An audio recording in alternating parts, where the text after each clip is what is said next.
жетінші сыныптың 2-ші тоқсандағы БЖВ-сының 1-ші нұсқасы. Яғни денелердің өзі әрекеттесу бөлім бойынша жиынтық бағалау. 1-ші нұсқасы. Мынаны сәйкестендіруіміз керек. 1-ші тапсырма сәйкестендіруіміз керек. Бала алға қарай қозғалады. Яғни арба орнынан жылжыды. 2-ші бала артқа қарай қозғалады. Яғни арба жылдамдығын кемітті. Бала тыныштықта. Арба орнынан қозғалмады, жылдамдығы нөлге тең. Бала бір қалыпты қозғалады. Яғни бұл арба жылдамдығы тұрақты. Арбаның жылдамдығы тұрақты деген сөз. Ары қарай.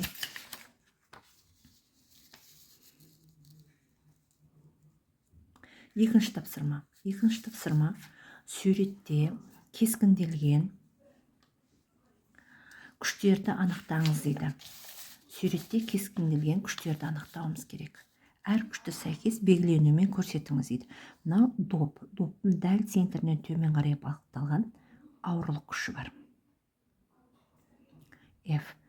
Ал мына жерде адам тұр. Бұл адамның дәл центрі мына жерден жоғары бағытталған ауырлық күші бар. Ол да FA деп аталады. Барлық дене жерге тартылатындықтан.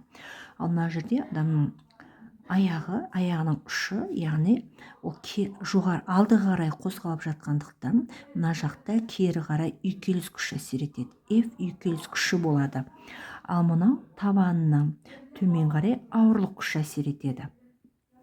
Дәл төмен қарай ауырлық күші, үйкеліс күші адамның жүру бағытына кері қарай әсер етеді. Міне осындай болады. Тапсырма. Көлемі 2,5 литр керосиннің салмағы қандай дейді. Яғни берілгені көлем берілген 2,5 литр және тығыздығы беріліпті керосиннің. 0,8 грамм бөлінген сантиметр куб екен. Табу керек салмағын. Салмақты П деген әріппен белгілейміз, яғни салмақ күшін табуымыз керек. Шешуі. ХБЖ-ға айналдырып аламыз. 0,8 граммда қанша килограмм бар және сантиметр куб дейді. Бұны айналдыру жолы бірдесін сіздерге жаза салайын. 800 килограмм бөлінген метр куб болады. Так, енді әрі қарай салмақ күшінің формасын жазам. mg. Бізге белгісіз масса, ол массаны табу үшін өзінің тығыздығы мен көлемінің көбейтсе масса шығады. Бірінші массаны тауып алайық. Тығыздығы 800 болды. Килограмм бөлінген метр куб. Көбейтемін көлемге. 2,5 литрде метр кубқа айналдырсам 10-3 дәрежесінде метр куб болады. 2,5 10-3 дәрежесінде метр куб. Так, бұдан 800-ді, яғни 2,5-ге көбейтетін болсақ. Так, 8, 0 түседі, 0, 16, 20 болады. Так, көбейтемін, 10-3 дәрежесі жазылады. Мына жерде метр куб қысқарып кетеді, килограмм қалады. Міне. Бұны 10-3 дәрежесін реттеп жазатын болсам, алды қарай жылжытам. 1, 2, 3. 2 килограмм екен массасы. Енді салмағын табамыз. Салмағын табу үшін бірінші орынға апарып қоясам. 2 килограммды көбейтемін. G деген тұрақты шама. Оның 9,8 деп алсам да болады. Ньютон бөлінген килограмм өлшем бірлігі тең болады. 9,8-ге көбейтетін болсам 19,6 ньютон болады. Себебі мына килограммен килограмм қысқарып кетеді. Шықты. Енді әрмен қарай 4-ші тапсырма. 4-ші тапсырмада график берілген, серіппенің ұшына әсер ететін күшті, сол серіппенің ұзаруына тәуелділігінің графигі берілген, яғни X-қа осы серіппелердің ішінен қатаңдығы ең үлкен анықтаңыз дейді. Бұл жерден қатаңдығын анықтау үшін барлығын жеке-жеке жазып алуым керек. Бірінші сантиметр ұзаруын жазып алайын. X сантиметрмен ұзаруы, А нүктесінде X-ін жазып алайын. 1 сантиметрге тең. X Б нүктесіндегі тең болады 2 сантиметр. Так, X С нүктесіндегі 4 сантиметр. X С нүктесіндегі, С нүктесін қараңыздар. С нүктесіндегі алатын болсам, екеуінің қиылысқан жерін алам. F күшімен, мына 3 па, мына қиылысу жеріма, яғни сантиметр 3 болады. 3 сантиметр болады. Енді X Д нүктесін қарайым. Д нүктесіне жоғары жақтан шығамын, яғни мына жерде қиылысты F пен X, яғни 4 сантиметр. 4 сантиметрді қиылысты. Дәл солай енді F күшті жазып аламын. Так, күшіміз тең болады. Бірінші А күшті жасаймын. F А күшіміз 1 сантиметрде қаншаға? 40 ньютонмен қиылысқан. Мынау 10, 20, 30, 40, 40 мына жерде тұр деп ойлайсыздар. 40 ньютон. FB 2 сантиметрде 40 ньютон.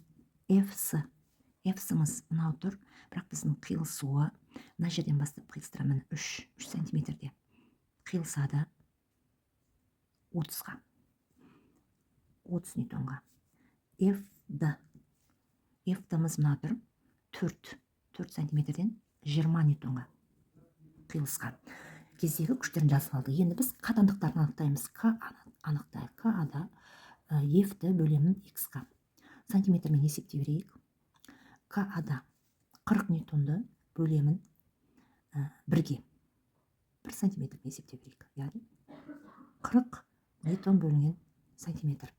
К-бда 40-ды бөлемін 2 сантиметрге. Так, 20 ньютон бөлінген сантиметр. К-сда так, 30-ды бөлемін 3 сантиметрге. 10 ньютон бөлінген сантиметр екен. К деген қатандықтар ғой енді бұл. 20-ны бөлемін 4 сантиметрге. 5 ньютон бөлінген сантиметр. Енді осы серпілердің ішінен қатандығы ең үлкен анықтаймыз. Қайсы қатандығы ең үлкені? Қатандығы ең үлкені әрине мынау болады, міне 40 болады. Ең үлкені міне К-А нүктесіндегі. Жауабы А 40 ньютон бөлінген сантиметр. Яғни А нүктесінде. Қатандығы ең үлкен екен. Ал енді 5-ші тапсырмаға келеді. 5-ші тапсырмада үйкелісті арттыру жолдары және оның қажеттілігі. Үйкелісті арттыру жолдары, бірінші, жолдың мұзын еріту үшін жолға құм және тұз себеді.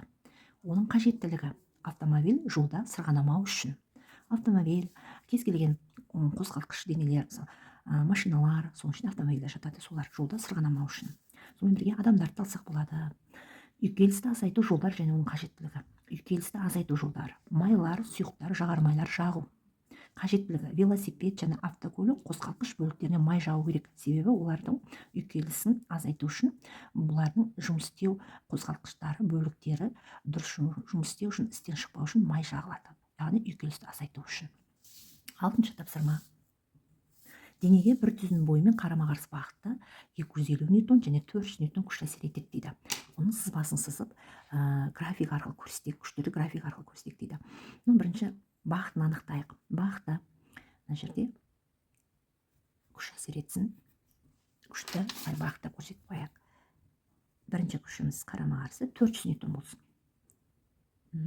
Екінші күшіміз қарама-қарсы бағытта 2 бірлікте жүргізейік оны. 250 ньютон болсын. Осыларға тең әрекетті күшті табу дегеніміз, яғни мынауымыз F1, мынауымыз F2.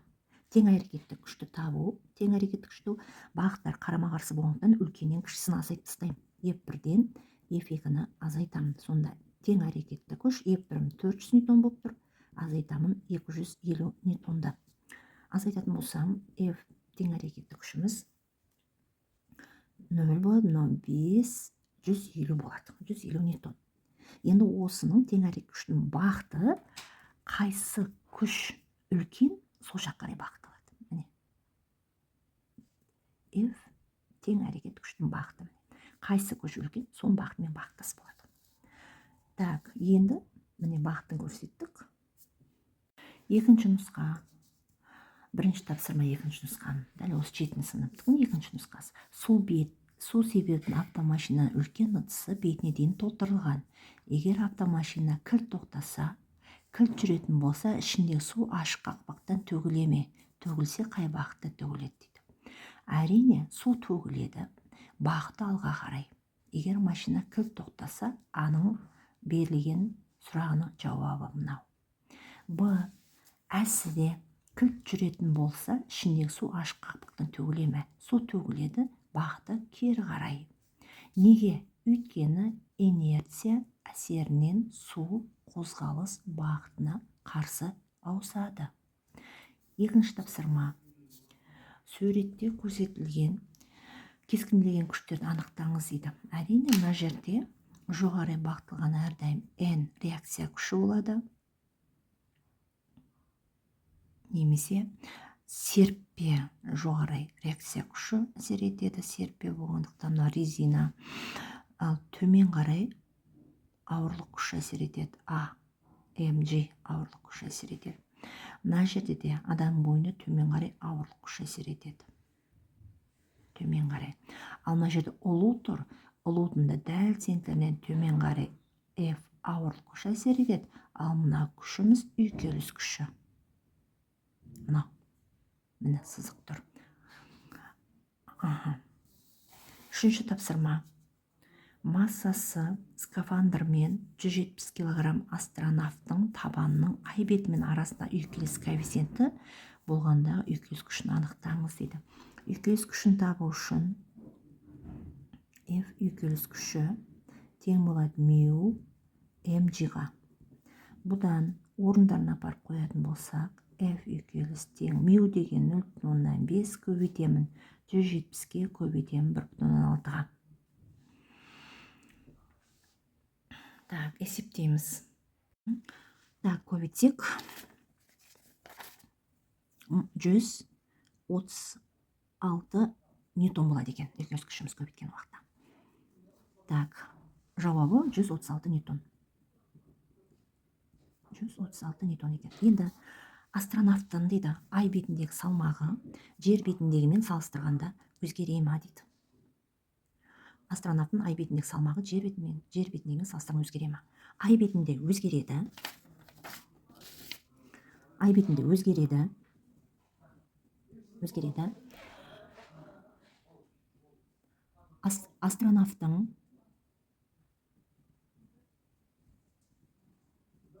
Астронавттың ай бетіндегі салмағы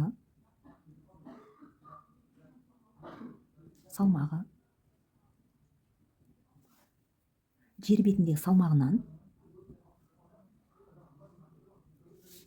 бетіндегі салмағынан салмағынан 6 есе жеңіл болады. 6 есе жеңіл болады. Бұл жердегі еркін түсудегі 1,6 метр ньютон бөлінген килограмм. Ал жер бетінде астронавттың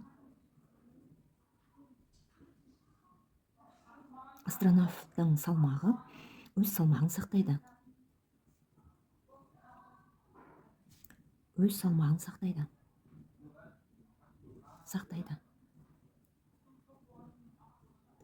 Себебі G бұл жерде еркін түсудеміз 9,8 ньютон бөлінген килограммға тең. Ал енді әрмен қарай төртінші тапсырмамызды бағанағыда бірінші нұсқадағыдай туры ең үлкені бұл жерде қайсысын бірдесіне есептей салайық. F деген K көбейтілген дельта X болады. K A нүктесіндегі ең үлкені болады. Себебі 40-қа тең болып тұр. Мынауымызды 40-қа тең деп ойлайтын шығарсыздар, бірақ бұл емес. Бұның қиылысқан жері 3 қой. Ең үлкені KA болады. F бөлінген X. F дегеніміз 40 ньютон, X ұзарымыз 1 сантиметр. Сонда 40 ньютон бөлінген сантиметр болып тұр. Ең үлкені осыған тең. Бірінші нұсқасында көрсеткен, соның бәрін қайта жазып отырып, осы жауап шығады. Екеуі бір есеп болғандықтан оны қайталамай қояйын. Енді суретте көрсетілген үйкелістің түрлерін анықтаңыз дейді. Бірінші сырғанау, себебі жас қыз сырғанап келе жатыр. Біріншісі мына жерге жаза беремін. Сырғанау, үйкеліс күші. Домалау. Сырғанау. Домалау. Мына жерде сырғанау үйкеліс күші бар. Дөңгелеп жердің бетімен дөңгелеп келе жатқандықтан домалау. Мына жерде телефонды, қыз бала телефонның бетін сырғытып телефон көріп жатқандықтан сырғанау үйкеліс күші болады. Бесінші тапсырма. Денеге бір түзін бойымен мынанша күш әсер етеді екен. Бір түзін бойымен денеге. Бірінші 6 ньютон түсіріп алайық. 6 ньютонға 3 бірлік қосайын. 6 ньютон. Одан кейін 3 ньютонда әсер етеді екен. Кейін 9 ньютондық мына жаққа дейін барайын. 9 ньютонға. осындай күштер әсер етеді екен. Бірінші ең үлкен күшті жазамыз. F1 9 ньютон. Екінші F2 6 ньютон дейін. Үшінші 3 ньютон дейін. Міне осындай осындай күштер әсер етеді екен. Бұл күштердің тең әрекетті күшіне де тең. Әрине бұл күштердің тең әрекетті күші барлық күштердің қосындысына тең. Себебі бір түзудің бойымен бағытталғандықтан осы форма жүзеге асады. Сонда тең әрекетті күш F1 9 ньютон, F2 6 ньютон, мынауымыз 3 ньютон. Барлығын қосатын болсақ, 9 18 ньютон екен. Жауабы да осы. 18 ньютон жауабы да. Болды, міне осы екі нұсқаны талдадық.